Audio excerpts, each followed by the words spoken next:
Pemirsa, Ekwatu Gatsta Misaloka alias Olisa, mantan pemain naturalisasi asal Nigeria yang merupakan mantan pemain PSM Makassar dan Persipura, diduga menganiaya seorang pemuda bernama Kevin Hartanto Gozali yang dilakukan di kawasan Tangerang.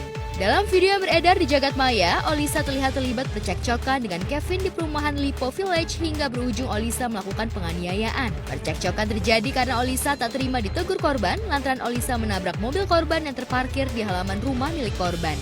Olisa yang tak terima pun langsung memukul korban. Enggak, kamu yang kena. Kamu kayaknya nggak sopan ya. Kamu kayaknya nggak sopan ya. Saya baru datang itu memang mobil saya lagi trouble gitu kan. Saya rencana mau nyetel karbu, habis itu yaudah saya ngamatin mobil, terus saya yaudah turunin barang-barang masuk, habis itu bersih-bersih, habis itu matiin mobil, yaudah rencana mau masuk lanjutin kerja gitu kan. Nah kemudian dia datang rencana mau nyuci mobil di sini. Nah kita kan nggak hiraukan kan, ya udah kita masuk, mobil udah matiin, udah masuk mau lanjutin kerja. Dia datang mau nyuci, cuman kayaknya itu airnya nggak keluar kan ya, airnya nggak keluar, terus dia mau keluar nyerempet mobil saya, nyerempet. Kita tahu juga karena ada suaranya bruk gitu, terus dia yang nabrak kan minimal dia minta maaf atau apa ya kan. Kirain dia keluar mau ngomong, ternyata dia langsung nampar saya sambil ngomong, kamu kayaknya nggak sopan ya, kamu kayaknya nggak sopan gitu.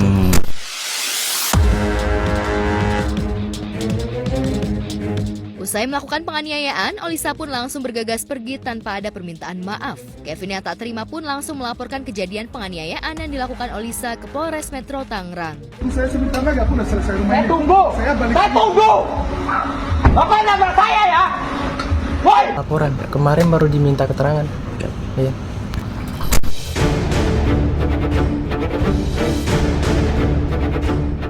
Akibat mendapat penganiayaan, gendang telinga sebelah kiri Kevin pecah dan harus mendapat perawatan. Lantas apa kata sejumlah selebriti perihal penganiayaan yang dilakukan oleh Olisa? Sebenarnya gara-gara selisih paham yang ya biasalah kalau di jalanan gitu kan. Ada yang menegur rumahnya si orang Afrika ini, main bola naturalisasi ini nggak terima mungkin kan.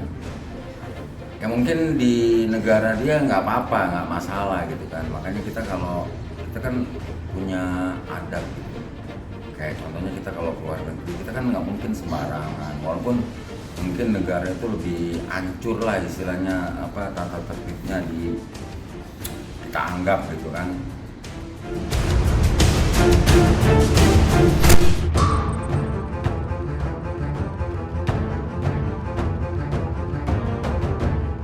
Sementara itu, seorang wanita di Pekalongan, Jawa Tengah terekam kamera warga tengah membawa mobil secara ugal-ugalan hingga nyaris menabrak warga yang tengah mengadakan tahlilan di depan jalan sebuah masjid. Dalam video tersebut terlihat seorang wanita mengendarai mobilnya maju mundur dengan kecepatan tinggi. Diduga wanita yang mengendarai mobil putih tersebut dalam keadaan mabuk.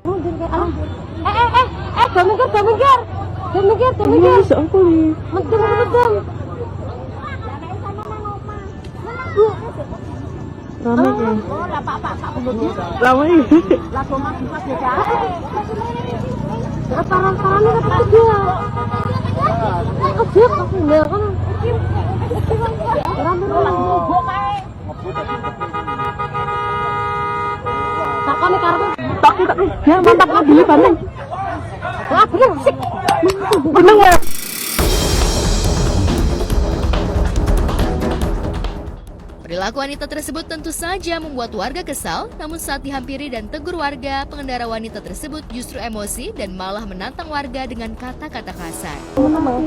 Arahnya sana. Nah, kono. Kontaknya bila bener.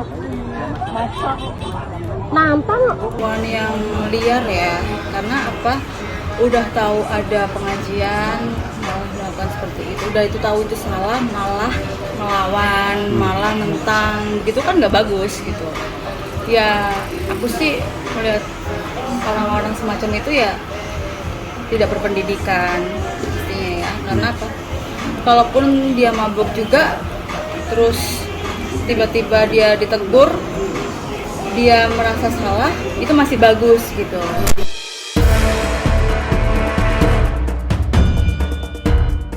Saat diamankan warga, pengendara wanita tersebut terlihat berjalan sepoyongan dan marah-marah kepada warga yang mengamankan dirinya. Lantas apa tanggapan sejumlah selebriti terkait aksi pengendara wanita tersebut? Mungkin yang berbicara tuh alkohol ya, bukan perempuan itu ya. Jadi ya harap dimaklumin aja dan maksudnya ya udah gak usah disebar, maksudnya gak usah masalah gak usah dibesar-besarin.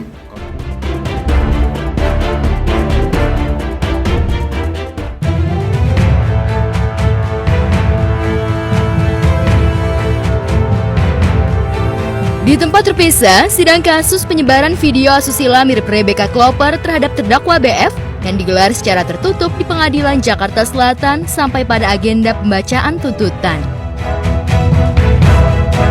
Meski penyebar video syur mirip Rebecca tak mau tuntutan JPU diketahui publik, tapi dalam tuntutan yang diunggah di laman SIPP PN Jakarta Selatan, Jaksa Penuntut Umum, JPU menyatakan terdakwa BF telah terbukti bersalah melakukan tindak pidana dengan sengaja mendistribusikan informasi atau dokumen elektronik yang memiliki muatan yang melanggar kesusilaan.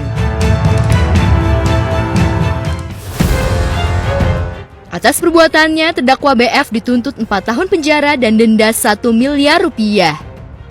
Menyampaikan bahwasannya hari ini agendanya adalah pembacaan tuntutan dari JPU.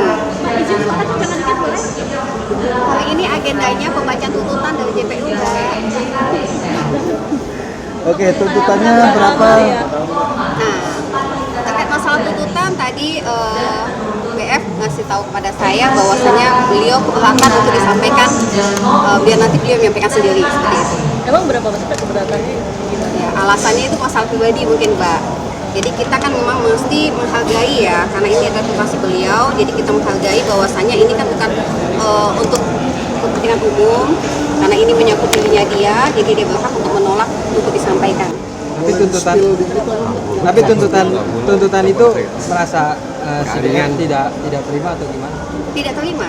Selamat sore, hari ini agendanya adalah tuntutan yang dibacakan oleh Jaksa Penuntut Umum. Karena sidangnya tertutup, maka saya tidak bisa dapat info yang terbaru tuh yang update mengenai berapa nilai tuntutan yang diberikan oleh jaksa itu. Tapi kemarin tuntutannya sendiri berapa sih, Bang? Dakwaan pasal sendiri, Bang, mungkin? Nah, kalau untuk hal itu sebenarnya sih yang berkewenangan adalah pihak kepolisian sama pihak kejaksaan dari jaksa penuntut umum sendiri. Kalau saya bukan kewenangan saya untuk menyampaikan itu. Keberatan. Nggak apa-apa, nanti ada selanjutnya ada agenda berikutnya. Berikutnya itu adalah agenda pembelaan. Kalau nanti mereka mau menggunakan haknya untuk melakukan pembelaan, nah, minggu depan akan ada pembelaan dari yang bersangkutan. Dari proses sidang, sejumlah barang bukti seperti SIM card dan handphone kabarnya dimusnahkan. Sementara barang bukti lain seperti tangkapan layar dimasukkan dalam berkas perkara. Itu merasa sidang tidak terima atau gimana? Tidak terima. Berarti di luar. Ya, bisa dianggap seperti itu karena posisinya seperti yang saya sampaikan sebelumnya, BF ini bukanlah sebagai aktor intelektual. Jadi dia hanyalah orang yang mendownload sesuatu yang sudah diupload di YouTube seperti itu. Jadi terkait tuntutan sudah termasuk berat, kami juga. Artinya yang bersangkutan ini bukan orang pertama ya? Iya, betul sekali. Jadi mungkin kalau seandainya teman-teman rekan media mengetahui ini adalah sebuah akun YouTube, semua bisa mengakses, semua bisa melihat, cuman kebetulan hapusnya di BF-nya aja. Tapi sejauh Pasal akhir yang dikenakan BF ini pasal berapa, Mbak? Untuk pasal dakwaan pertama, seperti itu aja saya sampaikan, dakwaan pertama. Jadi putusan tuntutannya berapa tahun? Untuk tuntutannya Ya. BF sendiri keberatan untuk disampaikan. Iya, berapa lama? Itu kan jumlahnya saya mesti sama aja menyebutkan, tapi saya nggak bisa menyebutkan. Pasalnya Maaf ya. berlapis atau cuma Enggak, tunggal. Jadi tidak ada yang berlapis, tunggal semuanya. Kan kemarin itu di atas tahun ya? Kalau mendapatkan pendampingan itu di atas 5 tahun. Oh, ya.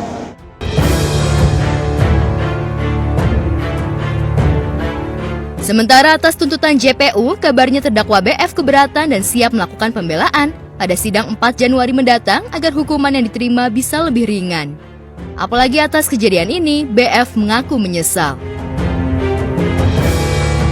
Poin-poinnya yang tadi saya sampaikan bahwasannya BF bukanlah pelaku aktor intelektual, dia bukanlah orang yang mengupload ke YouTube, tapi orang hanya mendownload ke YouTube, di mana YouTube adalah akun sosial media yang siapa saja bisa mengakses. Sebelumnya saya sudah sampaikan ya Mbak, keuntungannya semua sudah dapat, tapi nggak sebanyak itu juga, gitu, karena sudah memenuhi tentang pembelaan atau klien. Kamis tanggal 4 ya? Tanggal 4 Januari. 4 Januari 2024. 2 minggu lagi. Iya.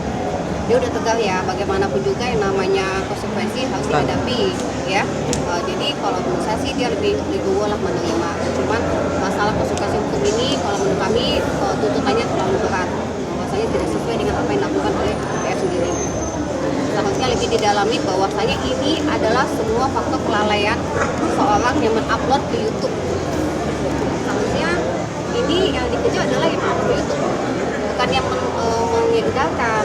Ada pernyataan penyesalan nggak sih Mbak? Pasti, kemarin sudah menyesal dari awal pada waktu pemeriksaan terdakwa ketika BF sendiri menyampaikan dia sangat-sangat menyesal mengingat beliau juga punya adik, ya, punya keluarga.